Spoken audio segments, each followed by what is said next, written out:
Um outro momento importante também dentro da crítica marxista é o surgimento de um pensamento estético em torno do que se chamou depois de Escola de Frankfurt, né? Sobretudo a partir da obra de pensadores como Walter Benjamin, como Theodor Adorno, como Horkheimer e posteriormente Habermas, né? Esse grupo de filósofos, do qual evidentemente o Walter Benjamin ele está colocado de maneira imprópria, né, já que é um pensador que se afasta muito do pensamento frankfurtiano, digamos assim, também constitui aquilo que a gente chama hoje de escola crítica ou de teoria crítica, né? A teoria crítica é também uma teoria bastante influenciada pelas ideias do Marx, né? É uma teoria que procura repensar o papel das artes, né, dentro já de uma sociedade industrializada e dentro de uma sociedade em que a burguesia já ascendeu definitivamente ao poder, em que boa parte do proletariado já se aburguesou, né? Então, sobretudo em que há uma substituição, né, da arte popular pela arte de massa, né? Então, os frankfurtianos vão pensar o lugar da cultura na modernidade, ou até mesmo na modernidade tardia, no momento em que a arte popular desaparece e é substituída progressivamente pela cultura de massas, ou gerada, né, por aquilo que Adorno e Horkheimer vão chamar de indústria cultural, né? Então, de certa maneira, dentro do pensamento do Adorno e do Horkheimer, há uma crítica bastante dura dessa indústria cultural e de tudo aquilo que ela gera, o cinema, a história em quadrinhos, a canção popular, né? O Adorno é bastante crítico com relação a essa arte de massa, particularmente com relação à canção popular, né? O que também soa estranho para a gente hoje. Ele é veementemente contra esse tipo de expressão, na medida em que ela produz alienação, que é um outro conceito que vem do pensamento do Marx, né? Ela reproduz uma ideologia dominante, né? Então, todas as formas de arte de massa, por serem geradas por uma indústria cultural, elas necessariamente são alienantes e necessariamente reproduzem um status quo, né? Não levam a uma transformação, né? Isso gera dentro do Adorno o que ele vai chamar de uma estética negativa, né? Quer dizer, a necessidade de se pensar negativamente a produção cultural e estética da modernidade, né?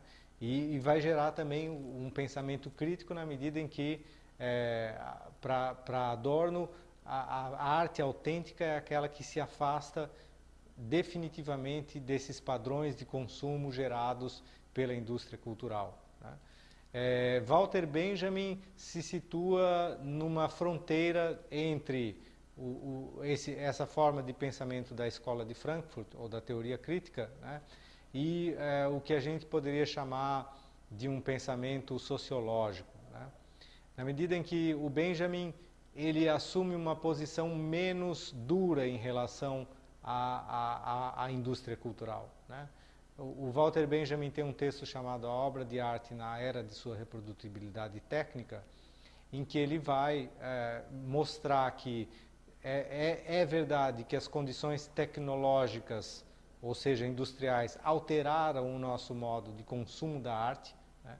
Mas essa arte que nasce a partir desses fatores industriais, que para ele, o exemplo que ele dá melhor é o cinema, né?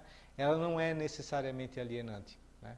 Que é possível, né, para o Walter Benjamin, é possível gerar dentro dessa arte industrial, dessa arte da cópia, dessa arte da reprodução, gerar produtos que, de alguma maneira, se contraponham ao apoderamento dessas artes pelo fascismo, né?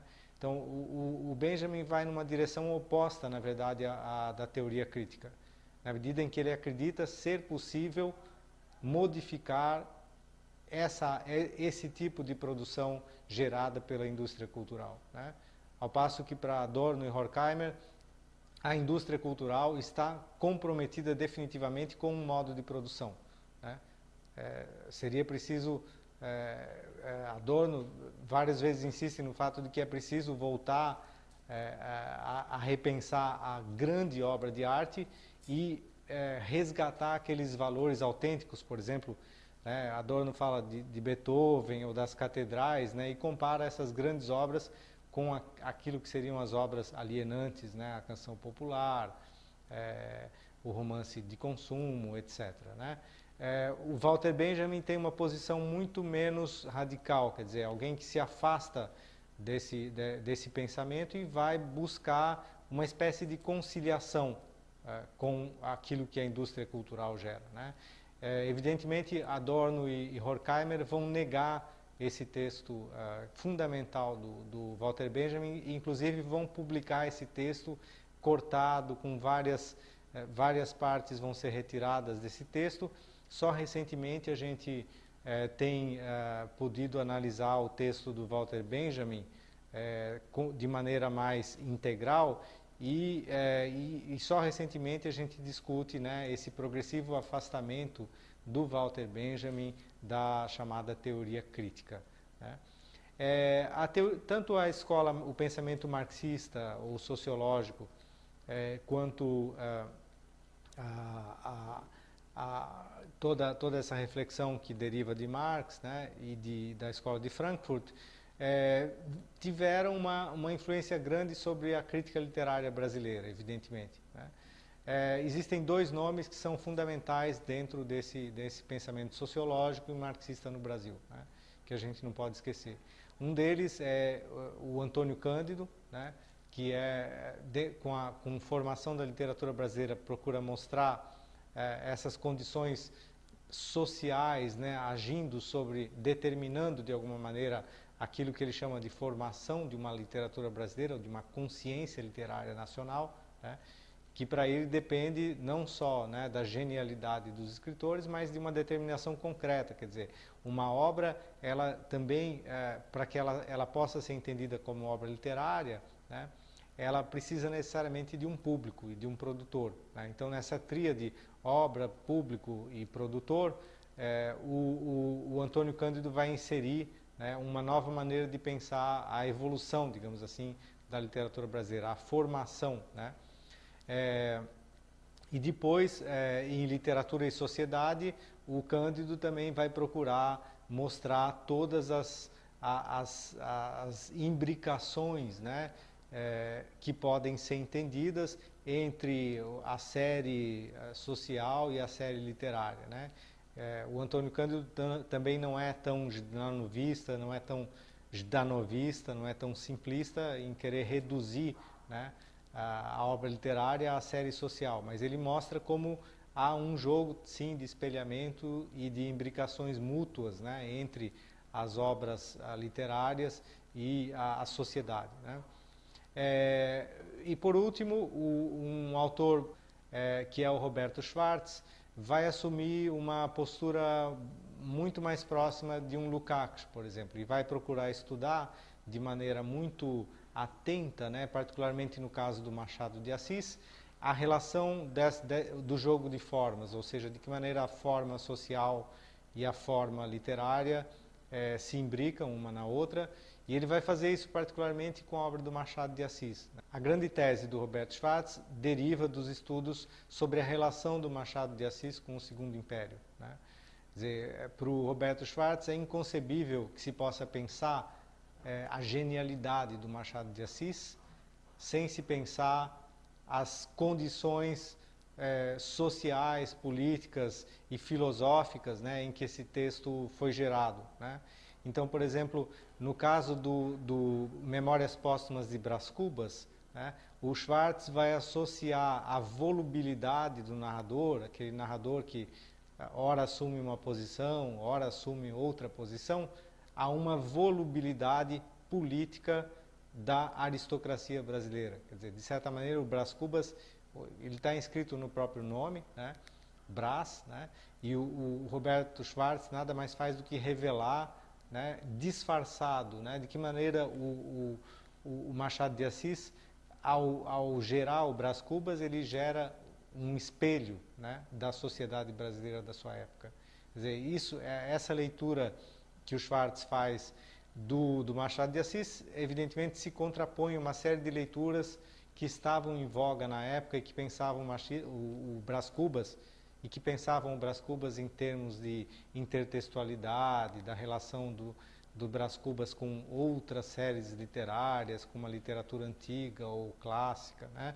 Então, na verdade, o Schwartz vai dizer, não, para entender o Machado de Assis é preciso entender o Brasil do Segundo Império. A obra do Machado de Assis é o Brasil do Segundo Império. Então, não há como se pensar a série literária, a obra literária, sem se pensar as determinações que vêm da infraestrutura, né? O que, de certa maneira, é um desenvolvimento ainda das teses colocadas pelo Marx, lá, tanto no Capital quanto nesses escritos de juventude, né?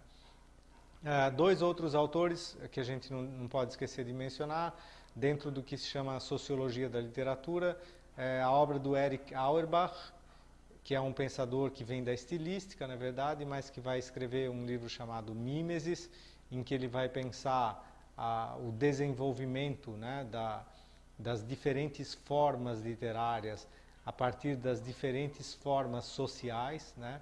Quer dizer, na Grécia, em Roma, na Idade Média, existem formas ou estilos literários que são gerados por modificações sociais, né? Então, o Auerbach fala do mundo representado na literatura, né?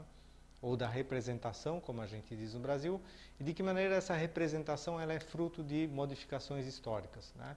E por último, um outro pensador importante é o Lucien Goldman, que é um pensador francês que vai procurar estudar de maneira com muitas informações históricas, né? Como é que se relaciona, por exemplo, a obra de um dramaturgo como Racine, né?